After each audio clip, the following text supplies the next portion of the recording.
नमस्कार दर्शक बंधु आम कार्यक्रम को आपण मानकु स्वागत।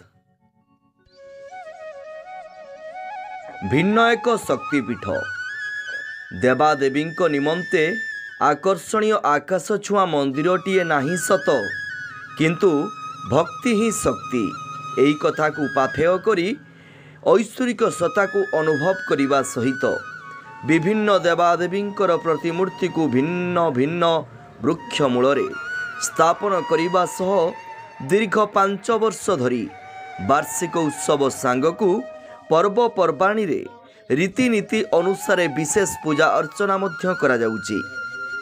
नियारा शक्तिपीठ जोठी आपण माने एक आध्यात्मिक परिवेश भितरे ऐश्वरिक सत्ता को मर्मे मर्मे अनुभव करि परिबे।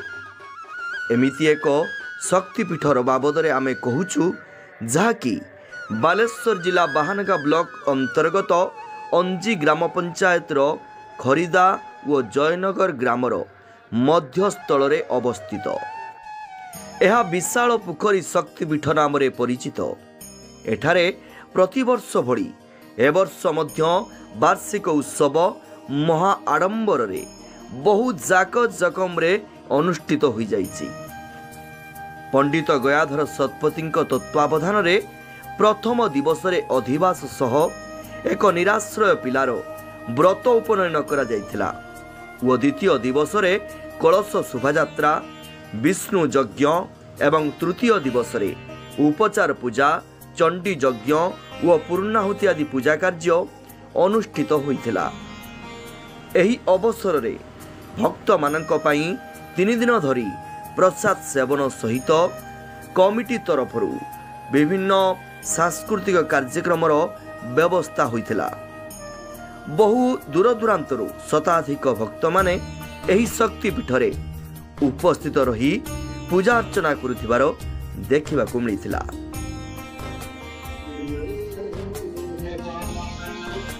रश्मिता पांडा आमी कलकाता থেকে এসেছি। এখানে যজ্ঞ অনুষ্ঠান হয়, আমি 3 বছর থেকে আসছি। এরকম মহিমা এখানে ঠাকুরের মহিমা আছে। আমি খুব জাগ্রত ঠাকুর এখানে আমি মানসিক রেখেছিলাম, তাই জন্য এসেছি। খুব ভালো লাগছে। মোহন কুমার রাউত বাহানগর আসছিলি আউ আমার শক্তিপীঠরে মু এটি গত 2 মাস ধরি আসুছি। মাঙ্কর কৃপারে मोर संसार रे जहाँ भी अघटन घटी कि जहाँ भी होता ताको आशीर्वाद रे वर्तमान संपूर्ण होउची। धीरे धीरे भी मुझे माने माँ को चरण रे श्री चरण रे डेली दिवासिया करुची। आउ धुकु नना के भी बहुत धन्यवाद, से माने मत भी आशीर्वाद देइचंती जहाँफल कि मुझे आसिकी माँ को देखा करि पारुची।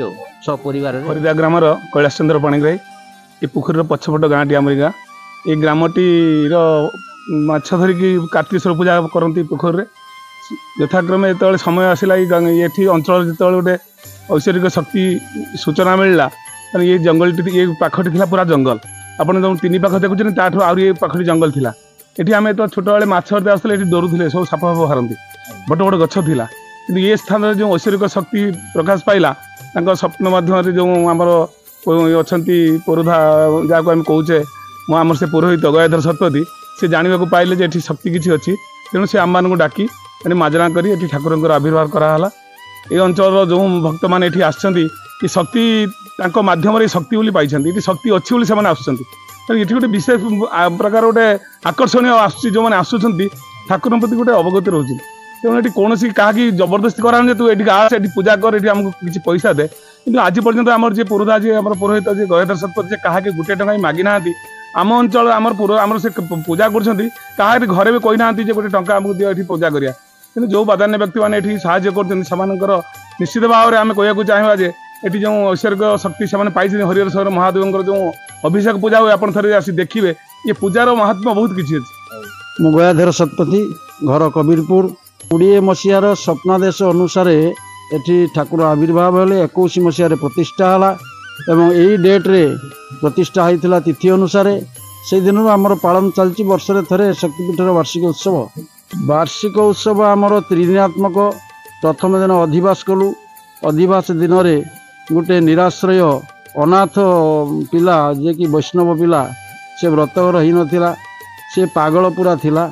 ଏହି ଶକ୍ତିପୀଠରେ ଶରଣ ପଶିଲା ପରେ ସେ 40% ତାର ମେମୋରି ଫେରି ପାଇଛି।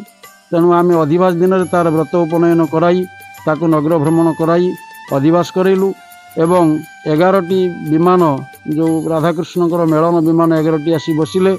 ତାପରେ ଆପଣ ଦେଖୁଛନ୍ତି ସବୁ ଲଣ୍ଡା ହେଇଛନ୍ତି ଭକ୍ତ, ଏମାନେ ମାନସିକ କରିଥିଲେ। ଏ ପୀଠକୁ ଯିଏ ଆସିଛନ୍ତି କିଏ କେଉଁ ପ୍ରକାର ପାଇଛନ୍ତି ସେଟା ମୁଁ ତ କହିଲେ ହେବନି। ବିଭିନ୍ନ ଲୋକ ଉପକାର ପାଇଛନ୍ତି। ଆପଣ ଏ ଲଣ୍ଡା ହେଇଥିବା ଭକ୍ତମାନଙ୍କ କଥା ବୁଝନ୍ତୁ। ଏମାନଙ୍କ ଭିତରେ ଆମ ବ୍ରାହ୍ମଣ ଲୋକ ବି ଅଛନ୍ତି। ଏମାନେ ମାନସିକ ରଖିଛନ୍ତି, ପ୍ରଭୁ ଆଗ ବର୍ଷ ଯଜ୍ଞକୁ ଯଦି ମୋର ଏଇ କଥାଟା ପୂର୍ଣ୍ଣ ହେଇଯାଏ ତାହେଲେ ମୁଁ ଲଣ୍ଡା ହେବି। ତେଣୁ ଆପଣ ଦେଖିପାରୁଛନ୍ତି କେତେ ଭକ୍ତ ଲଣ୍ଡା ହେଇଛନ୍ତି। କିନ୍ତୁ ଆମେ ଦେଖିପାରୁଛୁ ଏଠି ମନ୍ଦିର ନାହିଁ, କୌଣସି ଦେବାଦେବୀଙ୍କର ମନ୍ଦିର ନାହିଁ ଆଜ୍ଞା। ଏଟା ସରକାରୀ ଜାଗା। ସରକାରୀ ଲୋକ ବାରମ୍ବାର ଡରଉଛନ୍ତି ଏଠି ମନ୍ଦିର କଲେ ଭାଙ୍ଗିଦେବେ, ଅଧାରୁ ବନ୍ଦ କରିଦେବେ, ଯେଉଁଥିପାଇଁ ହେଇପାରୁନାହିଁ। ସେଥିପାଇଁ ଆମେ ଜଣେ ଆମର ଏଇ ଅଞ୍ଚଳର ଦରିଦ୍ର ଭକ୍ତ, ଅତି ଦରିଦ୍ର ଭକ୍ତ ଯିଏ ଲକ୍ଷ୍ମୀଧର ନାୟକ ଖରିଦା ଗାଁର, ତାକୁ ଲେଙ୍କା ବୋଲି ଡାକନ୍ତି, ସେ 6 ଡିସମିଲ୍ ଜମି ଆମକୁ ଏ ଅନୁଷ୍ଠାନକୁ ଦାନ କରିଲେ। କରିବା ପରେ ଆମେ ଜାଗର ଦିନ ମନ୍ଦିର ଶୁଭାରମ୍ଭ କରିଛୁ। ବର୍ତ୍ତମାନ ସୁଦ୍ଧା ମନ୍ଦିର ଆମେ 1900 ସ୍କୋୟାର ଫୁଟର ମନ୍ଦିର ଆରମ୍ଭ କରିଛୁ, ଯାହାକି ତଳେ ବାବାଜୀମାନେ ରହିବେ, ସେବାୟତ ରହିବେ, ଉପରେ 3ଟି ମନ୍ଦିର ହେବ। ସେଥିପାଇଁ 1900 ସ୍କୋୟାର ଫୁଟର ଆରମ୍ଭ କରିକି ତାକୁ ପିଏନ୍ଥି ଲେବୁଲ୍ କରିଛୁ। ଆଚ୍ଛା, ଆପଣ ଟିକେ କହିବେ ସବୁ ଦେବାଦେବୀଙ୍କ ମୂଳରେ ଯେଉଁ ଗୋଟେ ବୃକ୍ଷ ରହିଛି, ଆର କାରଣ ଟିକେ? ଇଏ ଆଜ୍ଞା ଅଲୌକିକ ଶକ୍ତି। ଇଏ ତ ପ୍ରଭୁ ଆଗରୁ ପ୍ରଭୁ ଏଠିକି ଆସିବା ପାଇଁ ଅଲୌକିକ ଶକ୍ତି ତିଆରି କରିଛନ୍ତି, ଯାହାକୁ ଆପଣମାନେ ଦେଖିଲେ ହିଁ ବିଶ୍ୱାସ କରିବେ। ଯିଏ ଯେଉଁ ଦେବାଦେବୀ ମାନେ ରହିବେ ତାଙ୍କ ପାଇଁ ସ୍ୱତନ୍ତ୍ର ଗଛ ଆଗରୁ ରହିଛି, 100 ବର୍ଷ ଆଗରୁ ରହିଛି, ତାକୁ ଆମେ କରିନାହୁଁ। ଆମେ ଏଠି ଅନୁଷ୍ଠାନ ହେଲା ପରେ କିଛି ଚନ୍ଦନ ଗଛ, ଚମ୍ପା ଗଛ ଇତ୍ୟାଦି, ପୂଜା ଫୁଲ ଗଛ, ଶମୀ ବୃକ୍ଷ ଏସବୁ ଆମେ ଲଗେଇଛୁ। କିନ୍ତୁ ୟା ପୂର୍ବରୁ ଯେଉଁ ବେଲ ଗଛ ଦେଖୁଛନ୍ତି, ଅସ୍ତ ଗଛ ଦେଖୁଛନ୍ତି, ଆଶ୍ଚର୍ଯ୍ୟର କଥା ଗୋଟେ କେତକୀ ଗଛ ଏଠି ଅଛି। ଆଜି ଭାରତବର୍ଷରେ କେତକୀ ଗଛ ଯାହାକି ମିଳୁନାହିଁ। ଆମେ କେତକୀ ଗଛ ଗୋଟେ ଏଠି ରହିଛି, ଯାହାକୁ ଆମକୁ ଜଣେ ସାଧୁ ଆସିକି ଚିହ୍ନେଇଲେ ଏବଂ ସେ ଯେଉଁ ପ୍ରକାର ଫୁଲ ବର୍ଣ୍ଣନା କଲେ ସେହି ପ୍ରକାର ଫୁଲ ଫୁଟିଲା, ବାସନା ହେଲା। ତାପରେ ଆମେ ଜାଣିଲୁ ଏଇଟା କେତକୀ ଗଛ, ସେ ମଧ୍ୟ 100 ବର୍ଷ ଆଗରୁ ରହିଛି।